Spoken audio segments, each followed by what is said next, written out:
제 친구는 5년간 꼬박꼬박 정말 바보처럼 성실하게 적금만 부었습니다. 저는 그 돈으로 미국 나스닥 100 ETF QQQ를 샀습니다. 5년 뒤 제 계좌를 본 친구는 결국 울음을 터뜨렸습니다. 그런데 QQQ에 열광한 사람이 저 하나만은 아니었습니다. 국제금융센터 보고서에 따르면 한국 투자자의 해외 주식 투자금 중 무려 90%가 미국 주식에 집중되어 있고 그 중에서도 소수의 기술주에 대한 쏠림이 극심한 것으로 나타났습니다. 이 이야기는 단순히 투자로 성공한 나와 적금만 한 바보 친구의 이야기가 아닙니다. 이것은 지금 대한민국을 휩쓸고 있는 미국 기술주 불패 신화와 그 뒤에 숨겨진 위험에 대한 이야기입니다. 친구 따라 강남 가듯 QQQ에 올라탄 수많은 투자자들이 놓치고 있는 치명적인 함정은 무엇일까요? 이 영상을 끝까지 보시면 여러분은 첫째, QQQ 열풍의 불편한 진실 3가지와 둘째, 투자 고수들이 오히려 QQQ의 반대편에 베팅하는 이유, 그리고 마지막으로 폭탄 돌리기. 게임에서 벗어나 진짜 부를 쌓는 현실적인 포트폴리오 전략을 확실히 알게 됩니다. 나만 빼고 다 부자 되는 것 같다 는 불안감? 아마 많은 분들이 느끼고 계실 겁니다. 2024년 1분기 서학개미 순매수 상위 10개 종목을 보면 엔비디아, 마이크로소프트 같은 단 4개의 기술주가 전체 순매수액의 약 48.9%를 차지했습니다. 이건 국제금융센터가 발표한 명백한 데이터입니다. 이건 단순히 유망한 기업에 투자하는 수준을 넘어섰습니다. 시장 전체가 소수의 종목에 모든 것을 거는 쏠림 현상에 빠져 있다는 명백한 증거죠.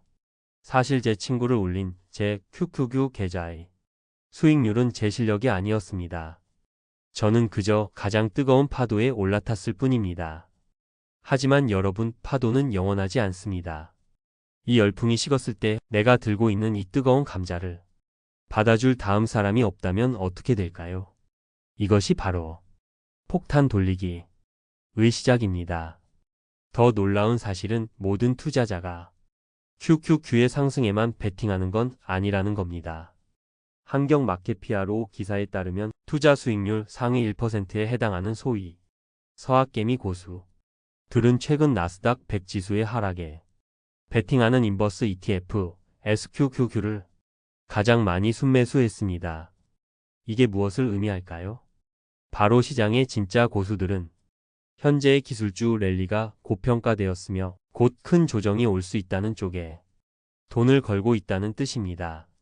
QQQ에 영끌 한 투자자들이 환호하는 동안 누군가는 조용히 반대의 포지션을 잡고 폭락을 기다리고 있는 것입니다. 심지어 QQQ보다 3배 더 위험한 TQQQ 같은 초고 위험 상품으로 개미들이 몰려가는 현상은 이 폭탄의 크기를 더욱 키우고 있습니다. 자, 지금까지 우리는 QQQ 열풍이 위험한 현실을 살펴봤습니다. 하지만 지금부터가 진짜 중요합니다. 이 위험을 아는 것에서 그치지 않고 어떻게 이 폭탄 돌리기 게임에서 빠져나와 나만의 안전한 금융 요새를 만들 수 있는지 그 구체적인 방법을 알려드리겠습니다. 제 또 다른 동료 중에 김대리라는 친구가 있습니다. 그는 QQQ 열풍 속에서도 전혀 흔들리지 않았습니다. 그는 투자의 가장 오래된 격언, 계란을 한 바구니에 담지 말라 는 말을 바보처럼 지켰습니다. 그는 QQQ가 아니라 미국 시장 전체에 골고루 투자하는 S&P 500 ETF, VO를 자기 포트폴리오의 중심으로 삼았습니다. 김대리가 현명했던 이유는 성장과 안정의 균형을 맞췄기 때문입니다. VO의 지난 10년 연평균 수익률은 약 11.15%입니다. QQQ의 20%보다는 낮죠.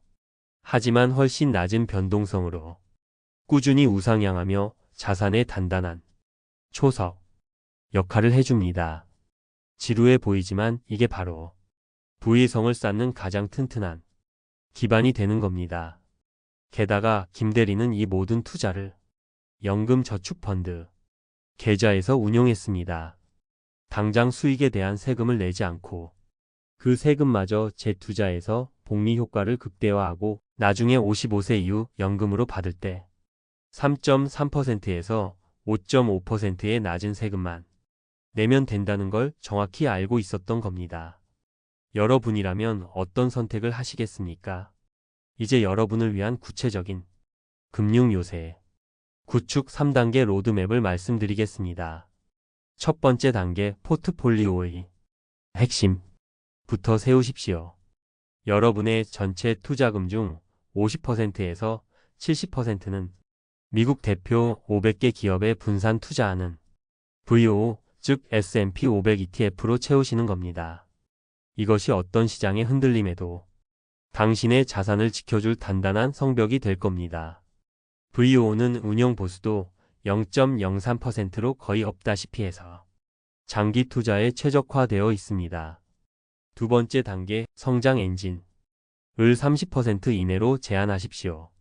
이제 나머지 30% 정도의 자금으로 QQQ와 같은 성장주 ETF에 투자해서 더 높은 수익을 노리는 겁니다.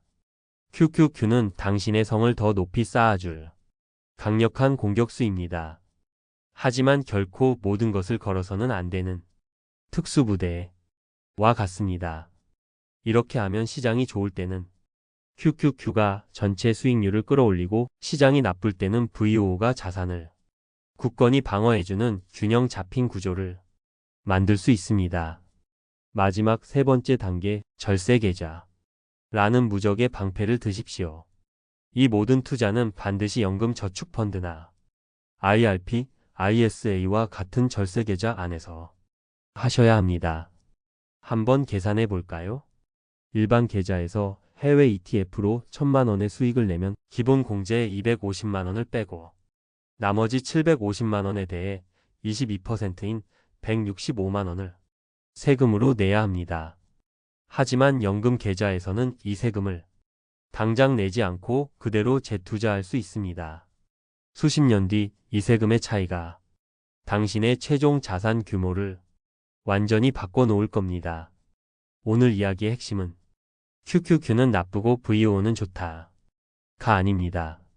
진짜 문제는 어떤 상품이든 그 본질과 위험을 이해하지 못한 채 남들을 따라 몰빵하는 투자 습관입니다.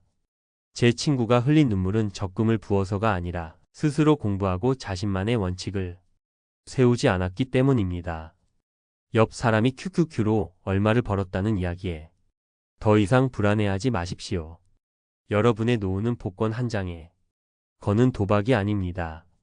단단한 요새를 짓듯 시간과 원칙을 가지고 한층 한층 쌓아 올리는 것입니다.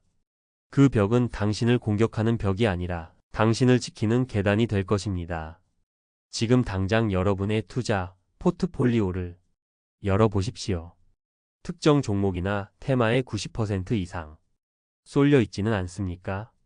오늘 단 한 주라도 VO를 매수하거나 연금 저축펀드 계좌를 개설하는 것으로 당신의 금융 요새 짓기를 시작하십시오. 여러분의 다짐을 댓글로 남겨주세요. 오늘 VO 한 주 샀습니다. 연금 계좌 만들었습니다. 같은 작은 선언이 여러분의 행동을 이끌 것입니다. 구독과 좋아요는 더 깊이 있는 콘텐츠를 만드는 데 큰 힘이 됩니다. 당신의 돈이 잠자는 동안에도 일하기를 바라며 부자의 서재였습니다.